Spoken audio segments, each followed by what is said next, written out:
Bueno, Pedro Drac, bienvenido al estudio de BCR News.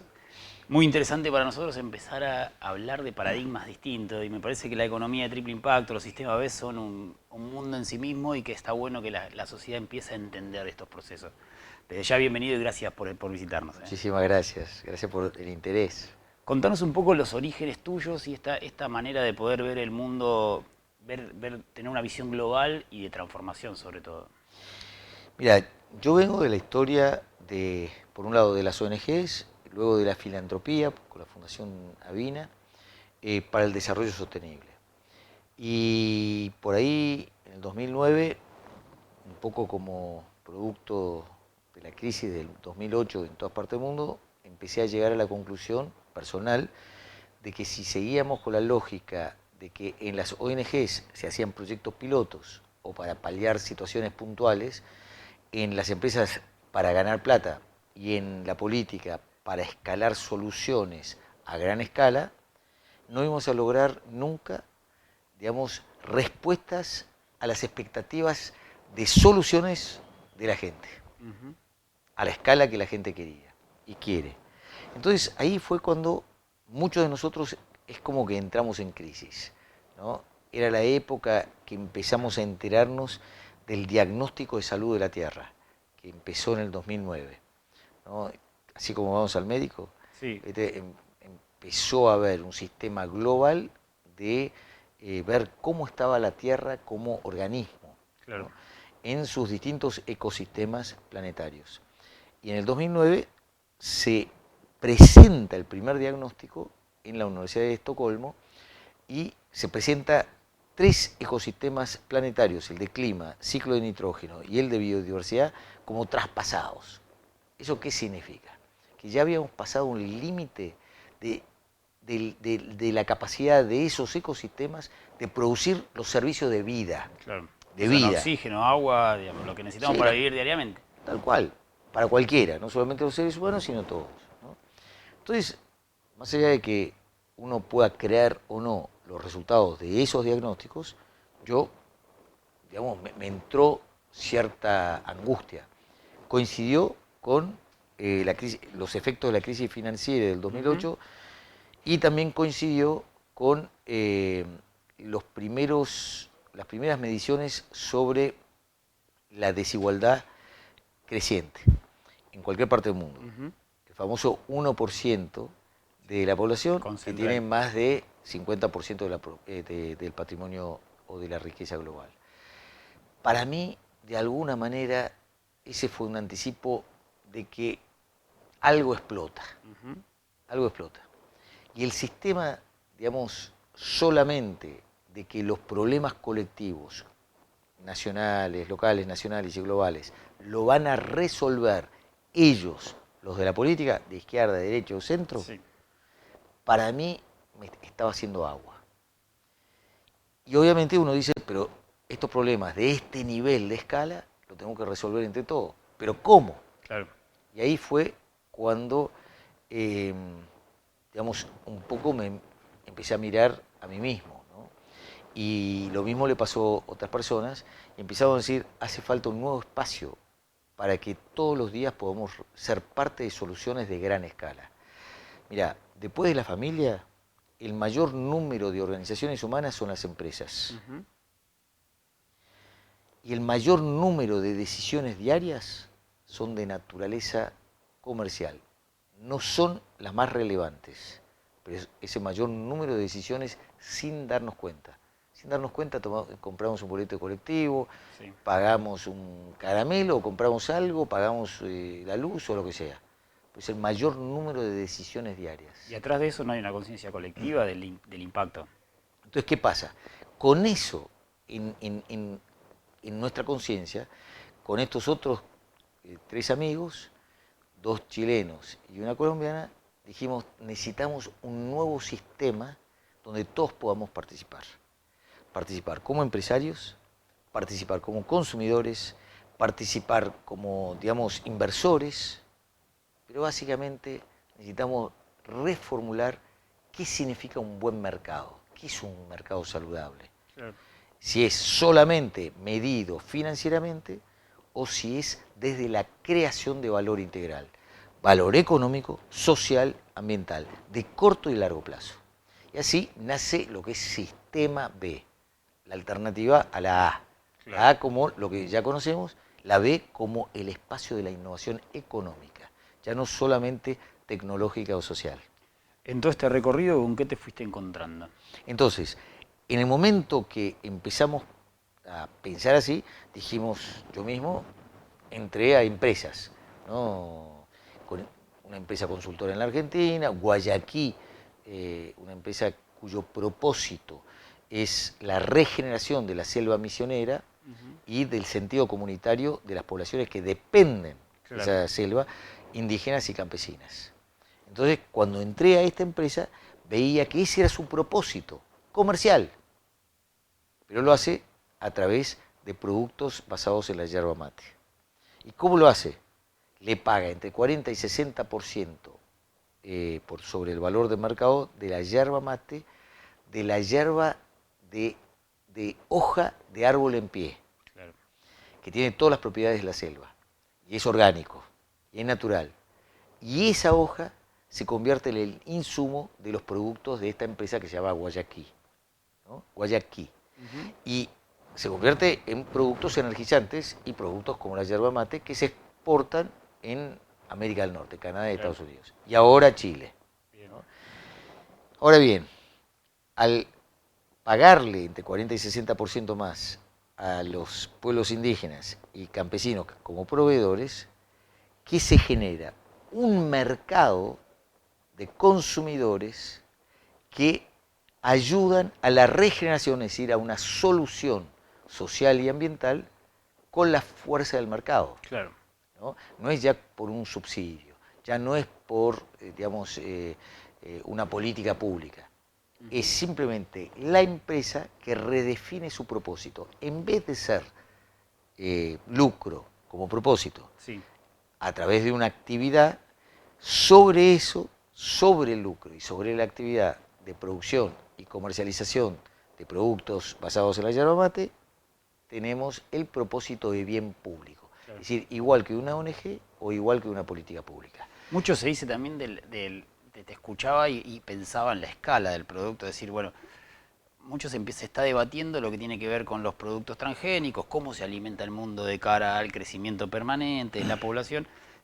¿Cómo creen ustedes que se puede transformar esto de que no haya escasez de alimentos por la necesidad misma de cuidar los recursos naturales y por otro, cómo asistirlos con el sistema B de que eso pueda ser sostenible en el tiempo? Bueno, ante todo, la gran característica de este tipo de empresas que se llaman empresas B es que, digamos, colocan un propósito público por encima del interés de los accionistas del lucro. Es decir, bien, en vez de tener la obsesión del lucro, donde todo se reduce al lucro y se mide en función del lucro, esto se mide en función de triples resultados, claro, financieros, sociales y ambientales. Entonces, simplemente como ejemplo concreto, en 20 años de la existencia de esta empresa, se regeneró 60.000 hectáreas de selva misionera donde antes había monocultivo, claro, pino, eucaliptus, ganado, ¿no? Y soja. Sí, sí, sí. Esto en la zona de la selva misionera, tanto en Brasil, Paraguay como Argentina.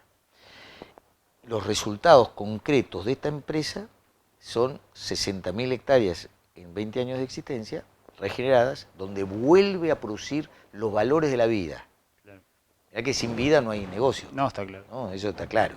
Sin oxígeno no hay vida. Sí, sí, está ¿no? claro. Sin captura de carbono estamos en los problemas que estamos. ¿No? Y sin biodiversidad lo mismo.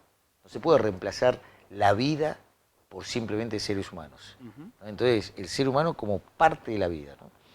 Entonces, y hay más de 1.000 familias que volvieron a sus comunidades. De las favelas, digamos, de las poblaciones más vulnerables, volvieron por razones de mercado, no por políticas públicas ni por subsidios. ¿No? Por eso esos resultados son resultados articulados por parte de la empresa, por parte de los consumidores, por parte de los proveedores, por parte de los inversores. Entonces, la empresa empieza a cumplir una función de convergencia de aquello que se desea como sociedad. Entonces, eso es un punto de partida para poder entender, para poder darte una respuesta. La empresa Patagonia, que si preguntamos, la gran mayoría de las personas piensan que Patagonia es una empresa de ropa sí. de montaña. Técnica, digamos, para la montaña. Exactamente. Bueno, ellos también evolucionaron en su propósito y en su objeto social del estatuto, como todas las empresas B, elevaron su actividad de ropa a la actividad de la protección del planeta y la regeneración del planeta, ¿no? Ese es el propósito ahora de Patagonia. A partir del momento de colocar el propósito de bien público a una empresa comercial como Patagonia, es que se crea una nueva unidad de negocio, que es Patagonia Provisions, que es de alimentos, de gran escala. ¿Qué pasa cuando una empresa como Patagonia, empresa B, empieza y siempre le va muy bien? Encima son empresas que le van muy bien. Claro. La empresa Guayaquil, en estos 20 años, por ejemplo, a la inversión de hace 6 años atrás, el incremento del valor de las acciones fue de 600%. ¿Por qué es eso? Porque la sociedad valora y entonces, digamos, mejora la valuación de la acción. Exactamente. Tan simple. A Patagonia le pasó lo mismo, ¿no? Pero estas son empresas que marcan referencias a otros, a otras empresas, y al consumidor, al ciudadano común, al potencial empleado, los talentos que quieren trabajar en este tipo de empresas, sí, obvio. Inversores que quieren invertir en este tipo de empresas. Entonces, ahora, liderado por el grupo Danone, o Danone, ¿no? El grupo francés, sí, que en la Argentina son dueños de Villavicencio, que es una empresa B, y Nutricia Bagó, que es otra empresa B, ya más del 30% de ese grupo son empresas B, son de este tipo, que están en la transición. Danone, con otras 18 empresas globales, tomó la decisión de impulsar la agricultura y la ganadería regenerativa, que en su conjunto significan aproximadamente 500.000 millones de dólares de facturación. Entonces, ¿qué ocurre? El papel de una empresa B es mostrar que se puede, desde el mercado, resolver problemas de gran escala, y en este caso también de alimentación. Claro. ¿No? Porque el tema no es decir, uy, esto está malo y sin alternativa. Sí. No, esto es alternativa, pero no es solamente una alternativa técnica o tecnológica. Sí.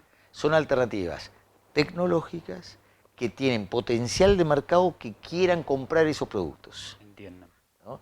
Entonces, a través de Emmanuel Faber, en la Semana del Clima, ante la Asamblea General de las Naciones Unidas, se hizo este compromiso de articulación colectiva de estas 19 empresas globales para promover la agricultura regenerativa, ¿no?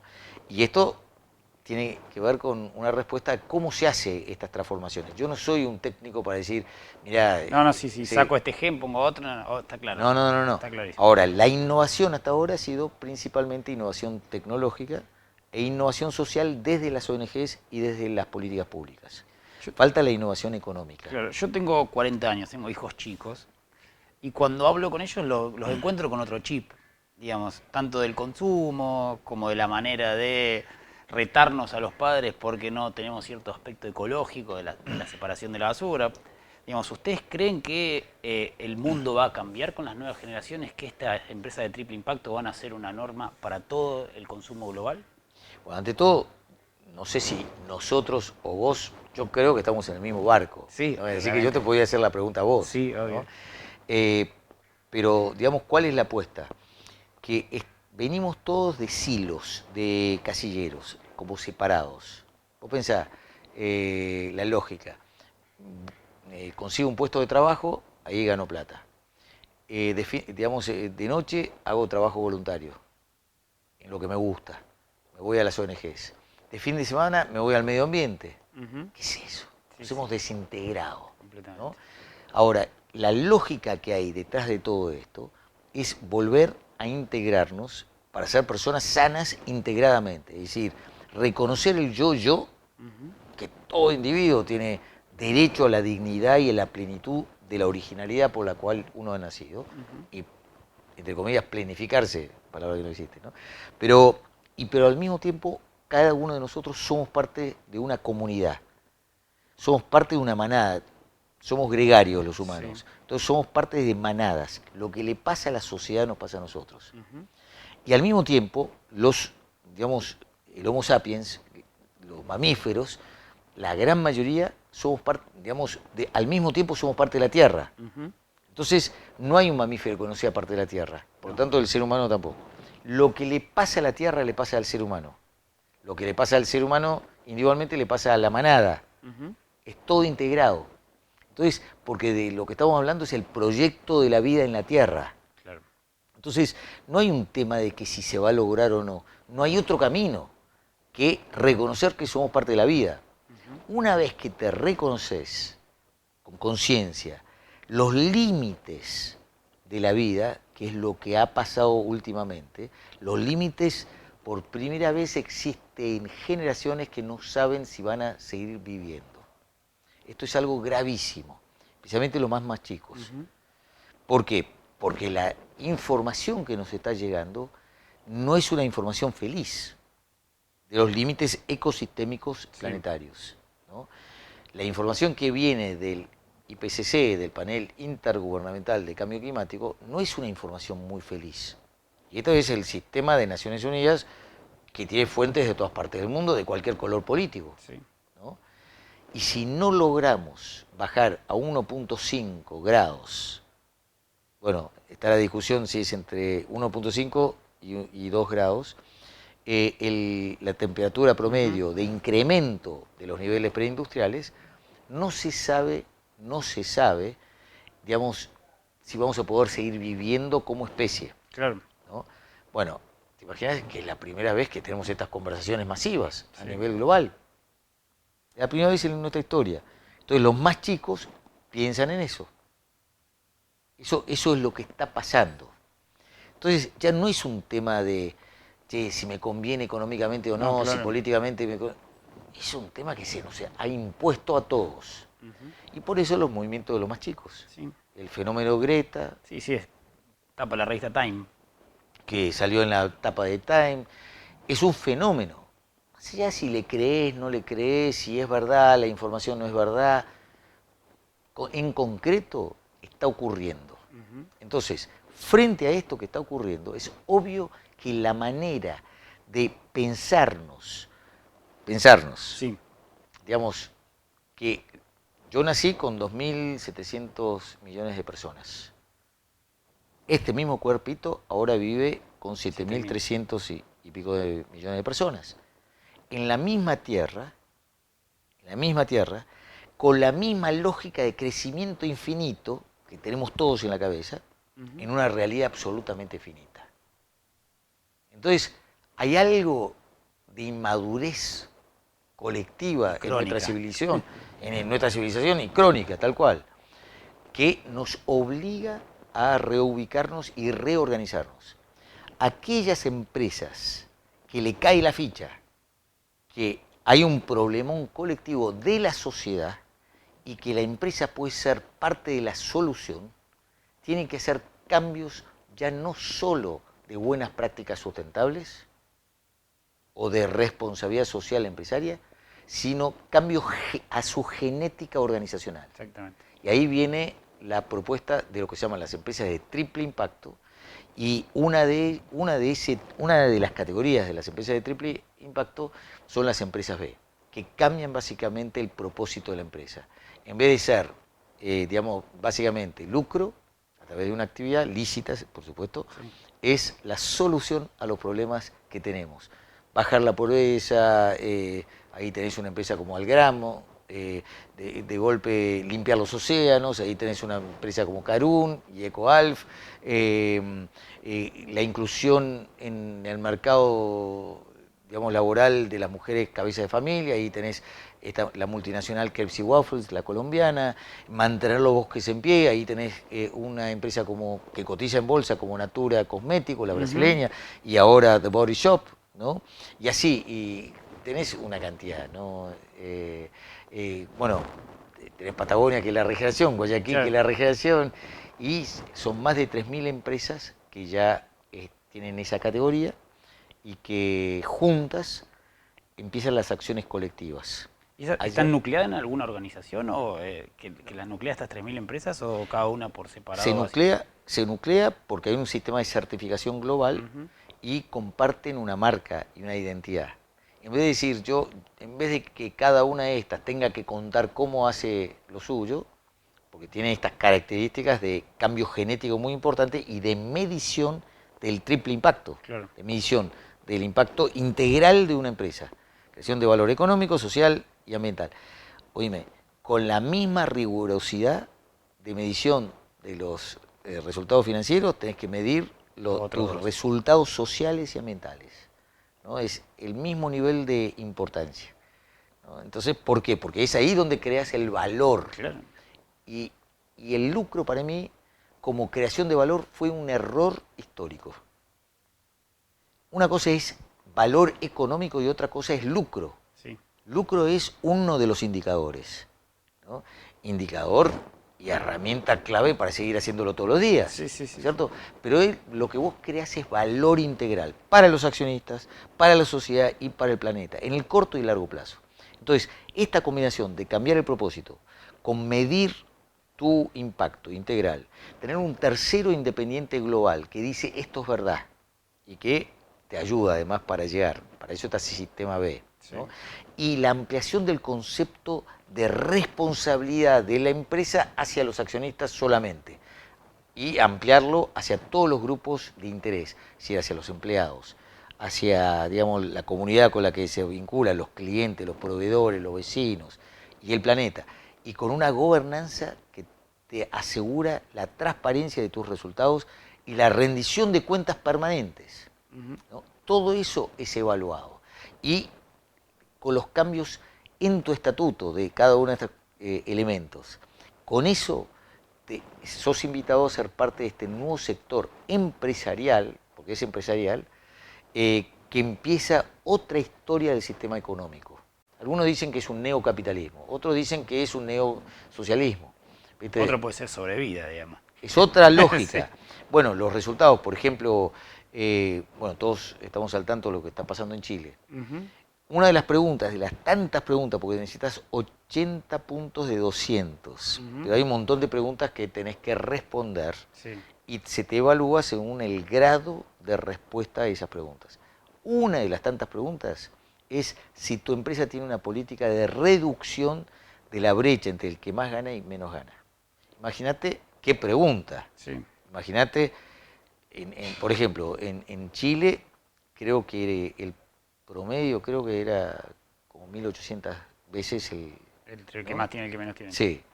Bueno, la iniciativa que nace durante este periodo difícil de Chile, a partir de 3 empresas B, se llama Desafíos 10 por. Y es la adopción de una política de una brecha máxima de 10 veces. Claro. De 1.800 a 10. Sí. Y hay ya más de 1.500 empresas que asumieron el compromiso y lo incorporan dentro de sus políticas corporativas. Para un empresario, pienso en algún empresario pyme que no está escuchando, una empresa, cualquiera de las que se puede encontrar aquí por Circunvalación, de Rosario, en el polo industrial. ¿Cuánto tiempo le llevaría más? Me incorporo, te escucho, cambio el chip. ¿Cuánto me llevaría a mí, a mi empresa, ponerla en el sistema B? Bueno, depende de cada uno. Depende, digamos, depende qué ritmo se le da, depende a cuántos involucrás en la empresa. En general, es muy difícil que se logre antes de los 6 meses. Primero de todo porque son montones de preguntas de todo tipo, ¿no? Se te ocurren muchas respuestas y se te ocurren innovaciones todo el tiempo. Sí, me imagino. Porque lo interesante de esta herramienta, que es gratuita, que se llama Evaluación del Impacto B, y lo único que uno hace, se tiene que meter en la página de sistemab.com ¿viste? SistemaB.org, está la herramienta gratuita, online y confidencial, ¿no? Una vez que empezás estas preguntas, te empezás a dar cuenta que es bastante complejo. Sí, sí, sí. Y hay Claro. muchísimo que nunca se te había ocurrido. Obvio. Por ejemplo, si tenés una política de compra a proveedores, digamos, cuyo paquete accionario mayoritario sea femenino, por el tema de equidad de Sí, sí, género. sí. ¿No? Es decir, hay mil preguntas que se te ocurren, que de golpe nunca los habías pensado, ¿no? Ujú. O que participen en las reuniones de directorio, obviamente los trabajadores, cosas que están en la Constitución argentina. Si tenés una Sí, política sí. de distribución de las utilidades, bueno, nosotros lo tenemos. Obviamente, si lo tenés, tenés puntaje. Y obviamente lo tenés que cumplir. Claro. Pero una cosa es distribución de utilidades y otra cosa es distribución de acciones. No todo el mundo se animó a dar ese salto. Ujú. Bueno, si lo tenés, tenés más puntos. Si no lo tenés, no, tenés cero. No se te penaliza por no tenerlo. Claro. Porque además lo maravilloso es que te reconoces imperfecto, como somos los seres humanos, ¿no? Entonces decís, pero nunca se me ocurrió. No por eso soy malo. No sé si... Sí, lo tengo claro, no. lo estoy entendiendo. Claro, simplemente que no se me había ocurrido. Ujú. O no sé cómo hacerlo. Entonces ahí empieza la conversación estructurada con medición. Porque si no hay medición, es muy difícil saber cómo te comparás con otros o cómo mejorás año tras año, y Claro. cómo te comparás con vos mismo. Sí, está claro. Entonces la medición es clave para tener un punto de partida. Y es una medición global. Entonces también te podés comparar con otros de otras partes del mundo. Claro. Y lo interesante es que podés enterarte cómo han resuelto esa pregunta otros en otras partes del mundo o en tu propio mercado, ¿no? Y lo interesante de todo esto es que hay una cantidad de empresas que empiezan a preguntarte.